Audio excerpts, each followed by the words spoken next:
નમસ્કાર વિદ્યાર્થી મિત્રો, સંસ્કૃતમ યુટ્યુબ ચેનલમાં આપ સૌનું સ્વાગત છે. ફરીથી આપણે સૌ વૈદ્યકીય સુભાષિત સાહિત્ય ગ્રંથનો અભ્યાસ કરીએ છીએ.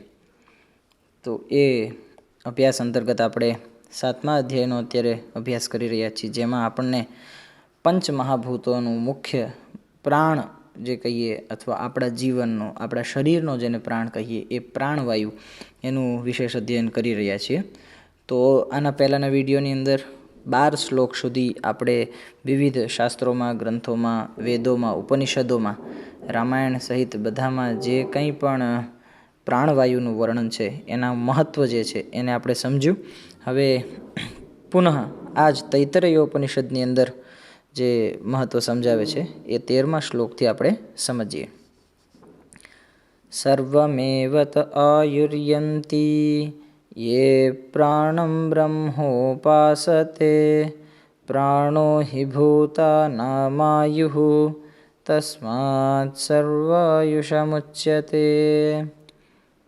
આના પહેલાંના 12મા શ્લોકમાં પણ એમ જ કીધું કે શા માટે તેને સર્વાયુષ્ય, સર્વ સમસ્ત જીવ ચરાચર જગતને આયુષ્ય પ્રદાન કરવાવાળો કહેવામાં આવ્યો છે, અથવા જે આયુષ્ય પ્રદાન કરવાવાળા છે તેવા એ દેવતાઓ કે ત્રિદેવો કે એ બધામાં પણ શ્રેષ્ઠ ગણવામાં આવ્યો છે. તો એ 12મા શ્લોકમાં આપણે સમજ્યા. હવે પુનઃ એની એ જ વાત તૈત્તરીય ઉપનિષદના આગળના મંત્રમાં એ કહે છે કે સર્વમેવ ત આયુર્યંતી. સર્વ એટલે કે જીવ, પ્રાણી માત્ર એ બધા જ બ્રહ્મોપાસતે યે પ્રાણમ બ્રહ્મોપાસતે, એ બધા જ એ પ્રાણની બ્રહ્મરૂપે ઉપાસના કરે છે. ઉપાસતે ઉપાસના કરે છે, કારણ કે તે પૂર્ણ આયુષ્યને પ્રાપ્ત કરે છે. મતલબ આની અંદર એવું કહે છે કે યે પ્રાણમ બ્રહ્મોપાસતે ત એવ સર્વમેવ આયુર્યંતી. એટલે કે યે એટલે કે જે લોકો પ્રાણને બ્રહ્મરૂપે એની ઉપાસના કરે છે, એની આરાધના કરે છે, એનો અભ્યાસ કરે છે અથવા એને નિયંત્રણમાં રાખે છે, તે શું કરે છે?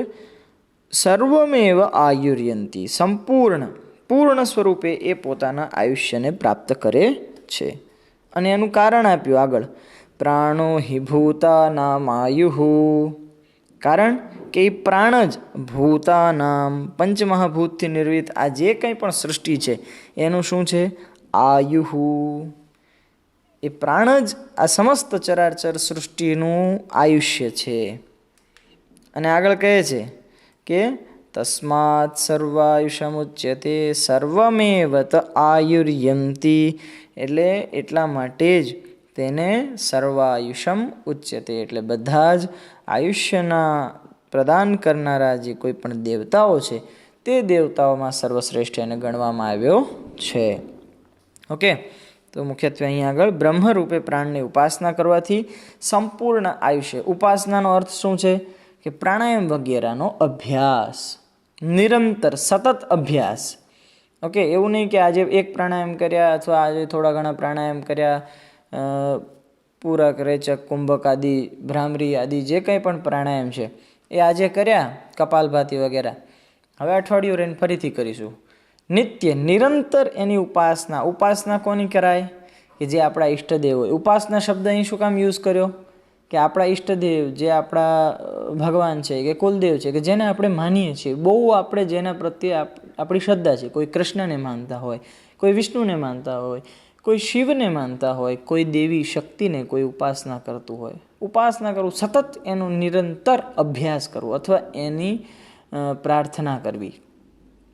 ઓકે, તો એ અર્થમાં અહીંયા આગળ સતત નિરંતરતાના અર્થમાં એ ઉપાસના શબ્દનો લેવામાં આવેલો છે. અર્થ આપણે સમજવાનો છે.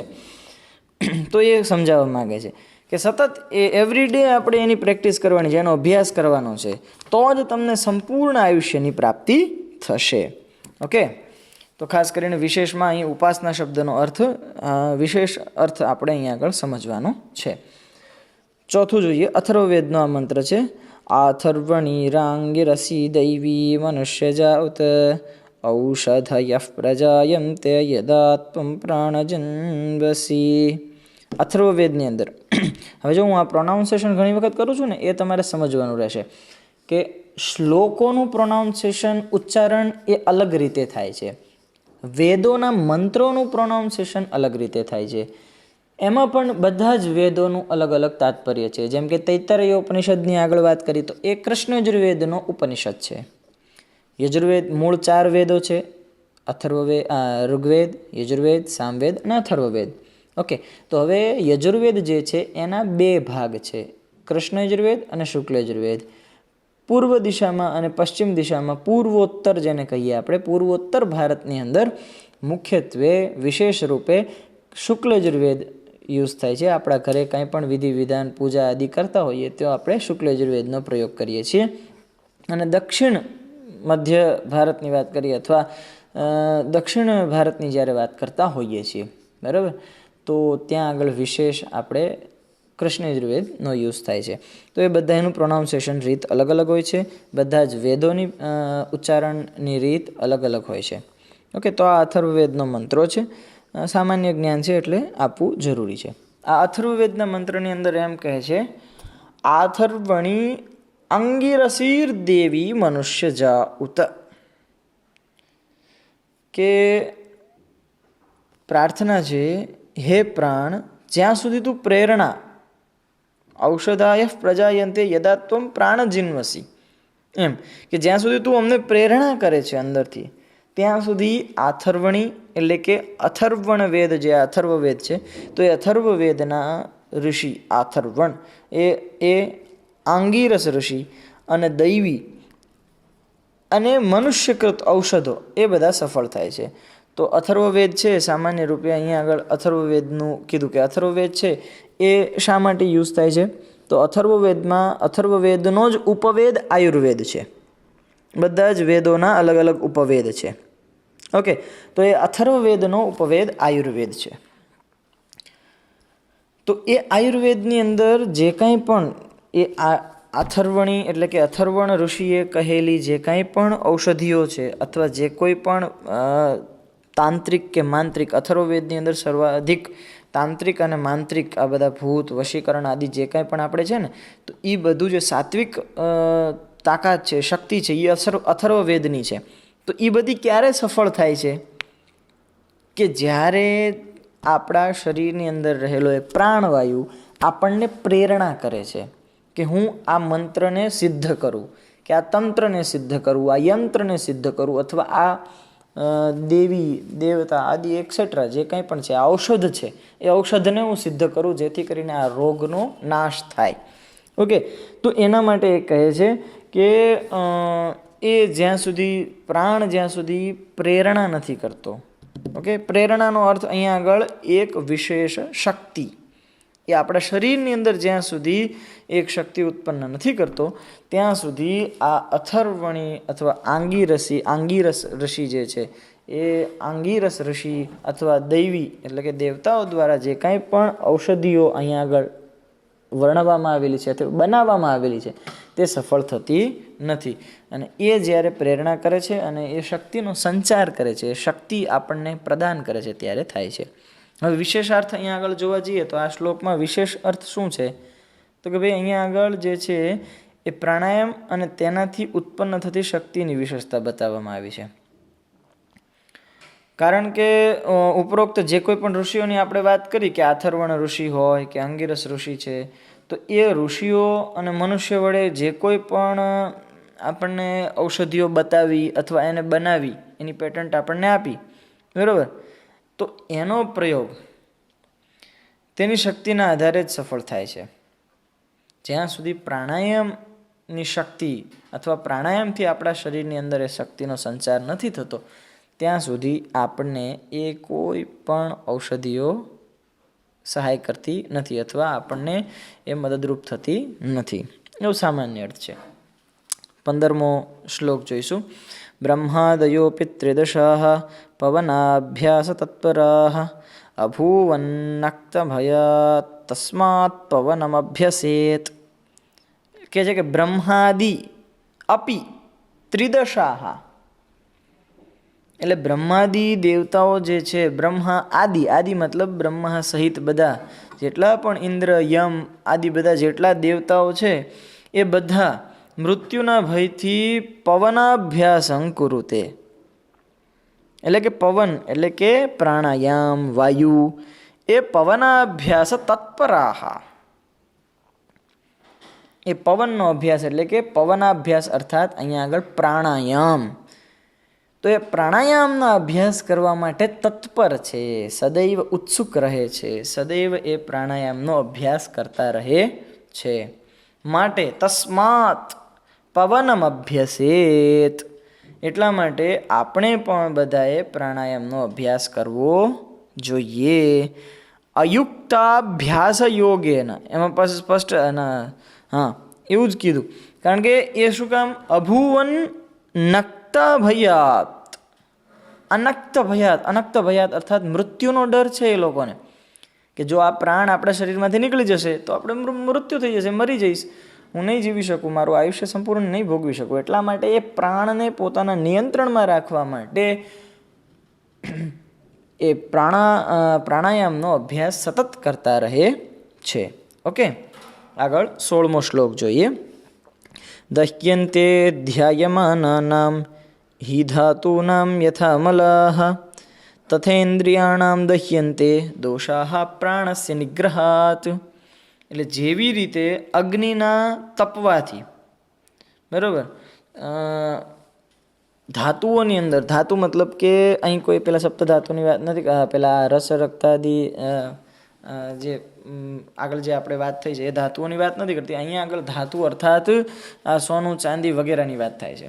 ઓકે, તો એ જે ધાતુઓ છે તો એને જ્યારે અગ્નિમાં આપણે તપાવીએ છીએ, સોનું છે તો સોનાની અંદર કોઈ પણ દોષ હોય અથવા કોઈ પણ ખામી છે તો એને તમે જ્યારે અગ્નિની અંદર તપાવો છો તો એ ખામી દૂર થઈ જાય છે. તો એમ કે જેવી રીતે એ અગ્નિમાં એ ધાતુઓને તપાવવાથી એ દોષોનો નાશ થાય છે, એવી જ રીતે પ્રાણાયામથી આ ઇન્દ્રિયાણામ તથેન્દ્રિયાણામ દહ્યંતે તથા એવ ઇન્દ્રિયાણામ દહ્યંતે, એવી જ રીતે આ ઇન્દ્રિયોની અંદર રહેલા જે દોષો છે એ શેનાથી નાશ પામે છે?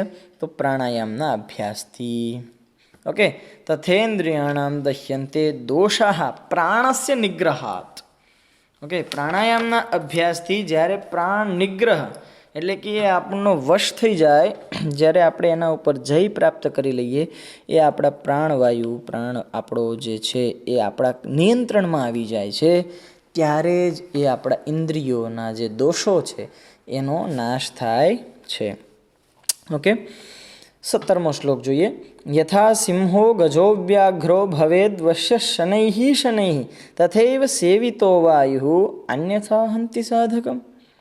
આ બહુ સરસ અને મોસ્ટ આઈએમપી છે, આ પૂછાઈ શકે કે જેવી રીતે એક સર્કસ છે, આપણે સર્કસ જોવા જઈએ છીએ ઘણી વખત, તો ત્યાં આગળ બધા જ પ્રાણીઓ, હિંસક પ્રાણીઓ, વાઘ હોય, દીપડો હોય, કૂતરાઓ હોય, જંગલી કૂતરાઓ બધા, બરાબર, અને સિંહ હોય, હાથી હોય, તો આ બધા જ એ સર્કસની અંદર જેમ પેલો તેનો જે માર્ગદર્શક હોય, ગાઈડ હોય, બરાબર, એ જેમ કે એવી રીતે એ ખેલ કરે છે, બરાબર. તો શા માટે? તો એને નિયંત્રણમાં કરતાં પહેલાં એને કેટલી બધી વાર લાગી હોય, જ્યારે એ જંગલમાંથી એને પકડીને લાવે છે, પાંજરામાં રાખે, આ કરે તે કરે, એને ટ્રેન કરે છે, ટ્રેન કરતાં એને વર્ષો નીકળી જાય, અને ત્યાર પછી એને ખબર પડે કે મને આ કમાન્ડ મળે તો મારે 2 પગે થવાનું છે, મને આ કમાન્ડ મળે એટલે મારે અહીંથી જમ્પ મારીને ત્યાં આગળ જવાનું છે, હાથીને એ કમાન્ડ મળે તો એને ખબર પડે કે ભાઈ મારે આજે ફૂટબોલથી રમવાનું છે, મારે ક્રિકેટ રમવાનું છે.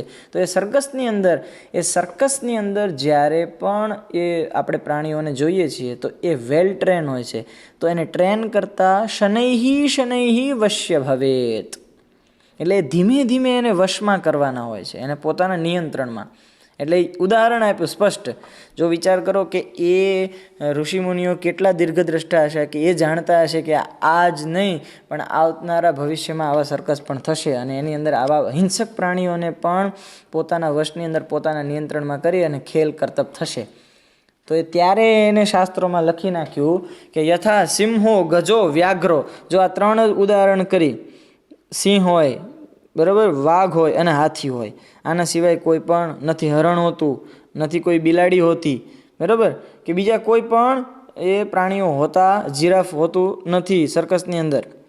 જો શું કહે છે, ઝેબ્રા ગધેડો હોય છે કોઈ દિવસ? ના હોય. તો એને સ્પષ્ટ કીધું, જો એ નામ સહિત આપ્યું છે કે જેવી રીતે સર્કસ આદિ બધા જ ખેલોમાં, એ બધા એક્ટિવિટીમાં એ બધાને ધીમે ધીમે એને નિયંત્રણમાં, પોતાના અંડરમાં, પોતાના વશમાં જે ગાઈડ છે, એ કમાન્ડો છે, એ કરે છે, એવી જ રીતે તથૈવ સેવિતો વાયુ, એટલે એવી જ રીતે ધીમે ધીમે પ્રાણાયામ. એવું નહીં કે આજે નક્કી કરી નાખ્યું કે મારે ભાઈ પ્રાણવાયુને વશમાં કરવો એટલે આજે આખો દી પ્રાણાયામ ઠપકારે જ જવાના, નહીંતર પછી શું થાય, એની આડઅસર થાય. સાધકમ હંતી સ્પષ્ટ લખી નાખ્યું છે એ પણ, કે સાધકમ હંતી, એનો નાશ પણ. જો ઉતાવળ કરી નાખીએ ને એ કાર્ય એમ થાય કે ભાઈ આજ ગમે એમ થાય પ્રાણવાયુને આપણે નિયંત્રણમાં કરી જ લેવો છે, વશમાં કરી જ લેવો છે, તો ઉતાવળ કરવાથી તે સાધકનો નાશ પણ કરી શકે છે. એટલા માટે કીધું કે જેમ એ સર્કસની અંદર હાથી, સિંહ, વાઘ આ બધા જે હિંસક પ્રાણીઓ છે એને ધીરે ધીરે વશમાં કરે છે, એવી જ રીતે આપણે પણ ધીરે ધીરે અભ્યાસ કરવાથી આ પ્રાણવાયુ પણ આપણા વશમાં થાય છે.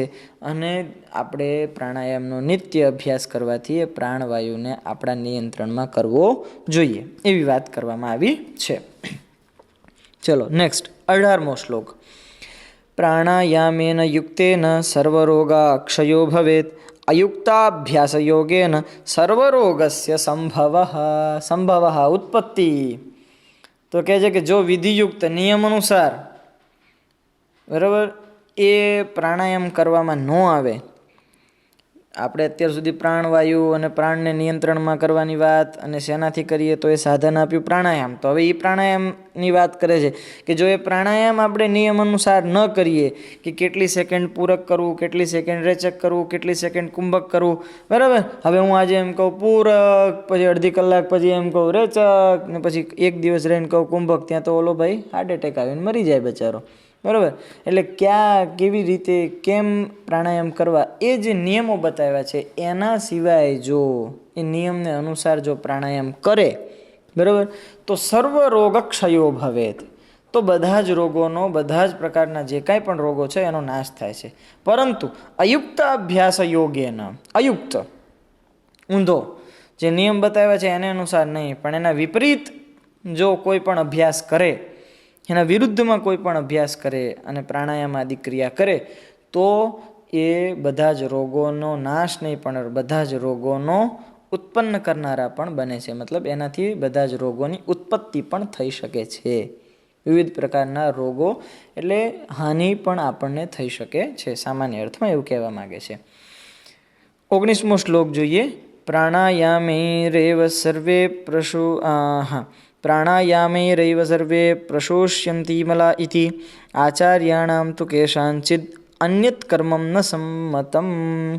હવે અહીંયા આગળ એવું કહેવા માગે છે હઠયોગ પ્રદીપિકાની અંદર કે પ્રાણાયામથી અન્ય કોઈ કર્મ કરવું જ જોઈએ નહીં, બરાબર. આચાર્યાણામ તુ કેશાંચિત અન્યત કર્મમ ન સંમતમ, એમ કે એ જે આચાર્ય છે, હઠયોગ પ્રદીપિકાના જે આચાર્ય છે, એ કહે છે કે તમને કાંઈ પણ તમારે પ્રાપ્ત કરવું હોય, બરાબર, તમારા શરીરના જે કાંઈ પણ રોગો છે, સર્વે પ્રશુષ્યંતિ મલા, મલા મતલબ દોષો જે છે, તો તમારા શરીરની અંદર જે કોઈ પણ દોષો, જે કોઈ પણ રોગો ઉત્પન્ન થયા છે, તો એ રોગોના નાશ કરવા માટે પ્રાણાયામ એક જ કર્મ, એક જ એવી ક્રિયા છે જે પ્રાણાયામથી તમારા તમામ દોષો, તમામ રોગો તમારા શરીરમાં ઉત્પન્ન થયા છે એનો નાશ થઈ શકે. એના સિવાય બીજું કોઈ પણ કર્મ કરવું તેનાથી અહીં આ આચાર્ય સહમત થતા નથી. એટલે આનો અર્થ એવો નથી કે આપણે નકરા ગમે તેવો રોગ થાય તો પ્રાણાયામ જ કરવું, બરાબર. એટલે ચરકાદી જે કાંઈ પણ આગળ વાત કરી છે, પ્રાણાયામ એ રોગો આગળ વાત કરીને કે જ્યાં સુધી પ્રાણાયામ નથી થતો, અથવા પ્રાણાયામ કરવાથી આ પ્રાણવાયુ એક જે શક્તિ સંચાર કરે છે, અને એ શક્તિ સંચારથી જે કોઈ પણ આંગિરસાદી ઋષિઓએ આયુર્વેદની અંદર જે કોઈ પણ ઔષધિઓનું નિર્માણ અથવા આપણને માર્ગદર્શન કર્યું છે, તો એ ઔષધિ ક્યારે આપણને હેલ્પફુલ થાય છે અથવા આપણને અસર કરે છે, જ્યારે પ્રાણવાયુ પોતાની શક્તિનો સંચાર કરે છે ત્યારે. એટલે એ ઔષધિઓની તો જરૂરિયાત છે જ, એ આપણા સ્વસ્થ વૃત્તિની જરૂરિયાત છે જ, આપણા આહાર વિહાર વિચાર આ બધી જ ક્રિયાઓની જરૂરિયાત તો છે જ. તે મિતાહારી હિતાહારી છે ને, એ મિતભૂક હિતભૂક એ વાત બધી છે જ અહીંયા આગળ, તો એ તો કરવાનું જ છે. પણ પ્રાણાયામ પણ સાથે કરવાના છે, જેથી વિશેષ આપણને ફાયદો થાય. ઓકે, 20મો શ્લોક જોઈએ.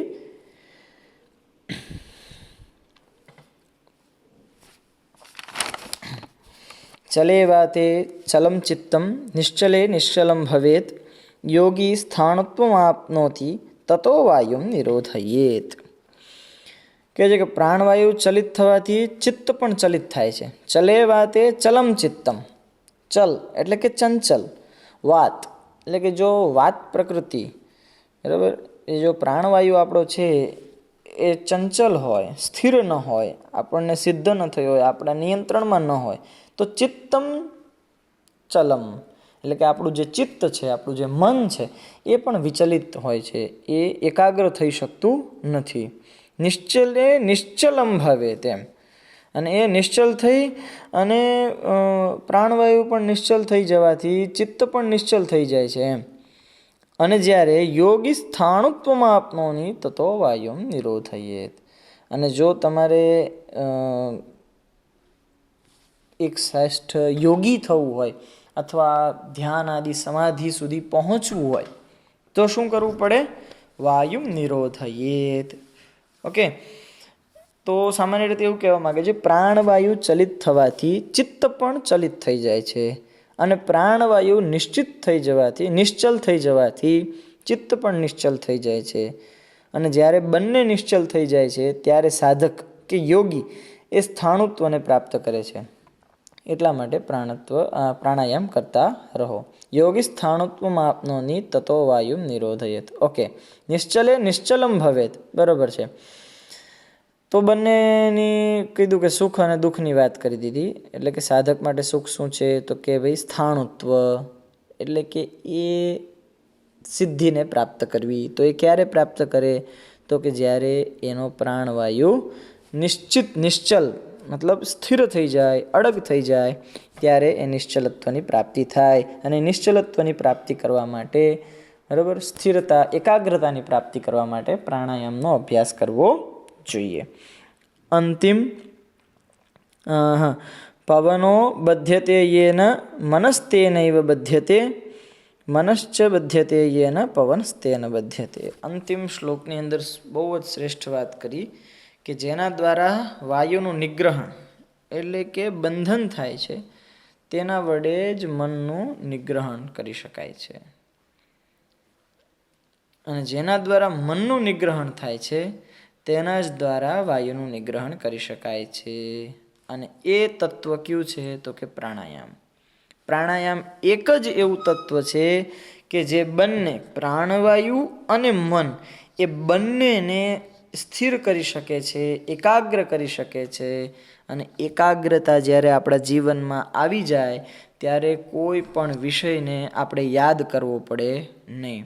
જ્યારે કોઈ પણ આપણને સમજાવતા હોય, ભણાવતા હોય, અથવા કોઈ વસ્તુ આપણે વાંચતા હોઈએ, લખતા હોઈએ, સમજતા હોઈએ, તો એ સમયે એકાગ્રતા જરૂરી છે. જો એકાગ્ર હોઈએ તો એ સમયે જે કોઈ પણ વિષય આપણને સમજાવવામાં આવ્યો છે એ તમામે તમામ વિષય, સંપૂર્ણ વિષય આપણા મગજમાં as it is ditto to ditto બેસી જાય. કોઈ બીજી જરૂરિયાત નથી, વિશેષ કોઈ પ્રયત્ન કરવાની. તો કહીએ ને 100% ઇન્વોલ્વમેન્ટ, તો એ અહીં વાત કરી છે. તો એના માટે એકાગ્ર થવા માટે, સ્થિર થવા માટે, ચિત્તને સ્થિર કરવા માટે, આપણા મનને સ્થિર કરવા માટે, અહીંયા આગળ સાહેબ ભણાવતા હોય, ગુલાબજાંબુનું ઉદાહરણ આપ્યું તો ગ્વાલિયામાં પહોંચી ગયા, બરાબર. અહીંયા આગળ ઉદાહરણ વાત કરી કે ભાઈ ચલો અહીંયા આગળ આપણને વાત કરતા હોય કોઈ પણ ઔષધિ અથવા મધુ પાન કરવાની અથવા જે કોઈ પણ ઔષધિગત વાતો થતી હોય તો એને ઉદાહરણમાં જ તો આપણે રમ્યા કરીએ અથવા તેને અનુરૂપ બીજું કોઈ પણ ઉદાહરણ લઈ અને આપણે એ ચર્ચામાં પડી જઈએ અને કોન્સેપ્ટ જે હોય અથવા સાહેબ જે આપણને સમજાવતા હોય એ ફેકલ્ટી તો એનું કામ કરે ને અમે અમારું કામ કરીએ, તો પછી એ ચિત્તની એકાગ્રતા નથી. મન ચંચલ છે, બેઠા હોઈએ અહીંયા પણ નક્કી કરતા હોઈએ કે ભાઈ હવે ક્યારે વેકેશન ખુલશે ને બધા ભેગા થઈએ ને આ સરની ને પહેલા સરની આપણે ઉડાડીએ. ઓકે, તો એ વાત કરવા માગે છે કે જે તત્વ પ્રાણને નિયંત્રણમાં કરે છે એ જ તત્વ મનને નિયંત્રણમાં કરે છે. પવનો બધ્યતે યેન મનસ્તેનૈવ બધ્યતે મનશ્ચ બધ્યતે યેન પવનસ્તેન બધ્યતે. એટલે કે પવન જેના દ્વારા બંધાય છે, નિયંત્રણમાં આવે છે, વાયુ, પવન અર્થાત પ્રાણવાયુ, એ જ પ્રાણવાયુને નિયંત્રણ કરનારું તત્વ એ મનને નિયંત્રણમાં કરી શકે છે, મનને નિયંત્રણમાં લાવે છે. અને જેના દ્વારા મન નિયંત્રિત થાય છે એ જ તત્વથી આ પ્રાણવાયુ પણ નિયંત્રિત થાય છે. તો એ તત્વ એ છે પ્રાણાયામ. ઓકે, તો એ પ્રાણાયામની મહત્વતા આ શ્લોકની અંદર બતાવી છે. હવે જોઈએ સામાન્ય રીતે આ વાત અહીં આગળ કરી. હવે અહીં આગળ આ એક થોડો સામાન્ય અને વિશેષ શ્લોક છે, આઈએમપી શ્લોક છે, એટલા માટે હું તમને આની સંધિનું પણ ડિસ્ક્રિપ્શન આપી દઉં છું.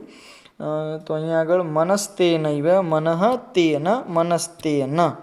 ઓકે, એ શ્ચુત્વ સંધિ છે. મનઃ તેન, તો મનઃ એની પાછળ રહેલો વિસર્ગ, તો એ વિસર્ગનો સકાર. તેનનો ત એટલે સ પ્લસ ત સ્ત, મનસ્તેન શ્ચુત્વ સંધિ છે. મનસ્તેન એવ મનસ્તેનૈવ વૃદ્ધિ સંધિ, અકાર એકાર ઐકાર. પછી મનશ્ચ, તો એ ખબર જ છે, વિસર્ગનો શકાર પ્લસ ચકાર તો શ્ચ, મનશ્ચ. મનઃ તેન મનસ્તેન શ્ચુત્વ સંધિ, 3માં શ્ચુત્વ સંધિ છે અને 1માં વૃદ્ધિ સંધિ છે. ઓકે, થેન્ક યુ, ધન્યવાદ. 7મો અધ્યાય આપણે આવી રીતે અહીં ભણ્યો, સમજ્યા. મુખ્યત્વે પ્રાણ અને પ્રાણાયામ અને પ્રાણને નિયંત્રણમાં કરવાની વાત અને પ્રાણનું મહત્ત્વ વિવિધ અલગ અલગ ગ્રંથોમાં, શાસ્ત્રોમાં, વેદોમાં, ઉપનિષદોમાં જે વર્ણવ્યું છે એને આપણે સમજ્યું. હવે ખાસ કરીને આ પ્રશ્નો, આ અધ્યાયને રિગાર્ડિંગ કોઈ પણ પ્રશ્ન હોય તો તમે એની ટાઈમ, એની વે, ગમે તે માધ્યમથી પ્રશ્ન પૂછી શકો છો. ધન્યવાદ. ફરી મળીશું આપણે 8મા અધ્યાય સાથે.